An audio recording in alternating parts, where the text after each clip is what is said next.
aquarium fishing and food fishing are other threats to the reef. So there's actually some studies that say that fishing from the beginning of man is like the main threat to coral reefs. So even things that we didn't do, things that happened thousands of years ago, have removed certain types of fish that keep our reefs healthy. So a balanced ecosystem in Hawaii, and then this is if you look at the islands in the northwestern Hawaiian chain, you'll see that their fish structure is a lot different than here. What they have is about 50% of their biomass is in apex predators, so that's things like sharks and jacks that are at the very top of the food chain, marlin, ono, whatever. When you look down here in the main Hawaiian Islands, it's actually only about 1% of our biomass is in those apex predators. And then the leftover is split roughly 50-50 between, in both cases, it's split roughly 50-50 between low-level carnivores like goatfish and trumpetfish and triggerfish or whatever, and herbivores like the tangs and butterfly fish. So, with aquarium fishing, when you guys are in an FMA or an FRA or whatever terminology you want to use, basically that's an area where aquarium fishing is not allowed. And that has these areas, about 30% of the West Hawaii coastline is protected from aquarium fishing. There's two reasons. One is to provide a sort of stocking area where those fish can continue to reproduce and grow and then replenish the other areas, hence the fisheries replenishment area. But also, a lot of the fish that were caught for the aquarium trade are also important food fish. And so that's why these areas are still left open for fishing for food, because one of the reasons was to protect native gathering rights. So like, for example, the kole, the yellow-eyed surgeonfish, so it's got yellow eye and black on the body, is a really commonly eaten fish, but it's also taken in the aquarium trade along with pakui or the Achilles tang. It's mostly bluish-black with a big orange spot on the tail. So aquarium trade has also done a lot of damage to our reefs. Climate change is another threat. I already told you about temperature rises, what they can do, and then what increase in the carbon dioxide in terms of ocean acidity can do to the reefs. So I'm going to skip this part. With the macroalgae part, I'm going to skip most of it. Just want to say just a couple things. One, a lot of the macroalgae that are harming the reefs have been introduced by man, whether it was on purpose for mariculture or it was on accident through like a ship hull.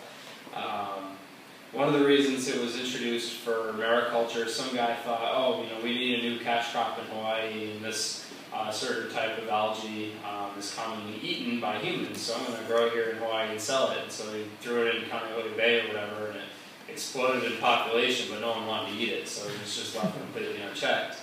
And even if we did, we could harvest all we want, we'll never get rid of it, because it only takes one cell to reproduce and keep this thing established. Another one, I can't remember which one, but it was introduced, someone at UH was concerned about fish populations, and they thought the fish needed more food so that they could reproduce more or grow more. So they introduced this species of algae to be a new food source, but because the algae didn't come from here, the fish wanted to eat it, and it was left completely uncontrolled. So, with invasive species, and I know you guys are concerned about the roy, and there's been some roy eradication out here, just one of the many examples of things that were brought here and had a negative impact. And this is what can happen to a reef when certain types of algae are introduced, or even sometimes just nutrients are increased. These are corals under here, but this is just a huge mat of algae, almost a foot thick, and it's just smothering the reef and taking over the space and blocking all the sunlight. And once it's like that, that's a done deal. Pretty much, yeah. Because,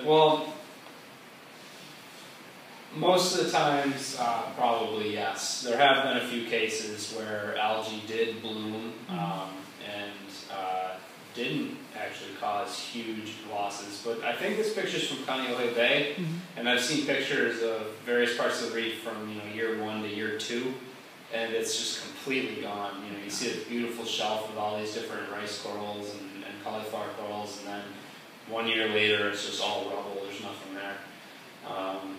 But an example where it did not happen is actually Honanao Bay. Can't remember how long ago it was. Maybe it was like 6 years ago, 7 years ago. There was actually an invasion from an algae that is native to Hawaii. It's this Leptolingia. It's a cyanobacteria, and it forms these little pillows. And before then it was considered rare in Hawaii. And if you saw a big one, it would have been roughly that big, a little bit bigger than maybe a tennis ball size or whatever. But all of a sudden, one day, I guess it was like a big storm, and it flushed out a lot of the nutrients that were kept up in the mountain. And this algae exploded in growth, and they were finding mats of it like this big, just all over the reef in Honanao. I mean, that's huge. The biggest one they ever saw was that big, and all of a sudden they're finding pillow-sized pieces. And they tried like sucking it up and pulling it all off, and it was just coming back so fast, just growing so fast, they couldn't get rid of it. And everyone was really worried about the bay there, but then one day it just all disappeared. But while it didn't all disappear, there's still more than there used to be. You can still find it. I mean, if you want to find it, you just go out, you'll find it. But it's small. Again, it's small pieces like that now, and they're just here and there versus smaller and everything. But the reef seem to do okay. It's a lot of the reef is still alive. But there's other problems there, which I won't get into. So, all reefs are under threat due to various things. But in this case, this type of algae probably would not leave the rest of it intact, leave the reef intact. Some natural things, I wouldn't really call these threats because these happen in nature. It would just be predation, disease. Sometimes disease, though, can be exacerbated by increased nutrients or increased temperatures, so things are more productive. And then even just competing for space, that one on the bottom right there is 2 coral colonies. The one on the left has engulfed the other one with tentacles and is killing it away. This is just the crown of thorns again, and then on the top right is actually one type of coral growing up over the finger coral and taking over that space.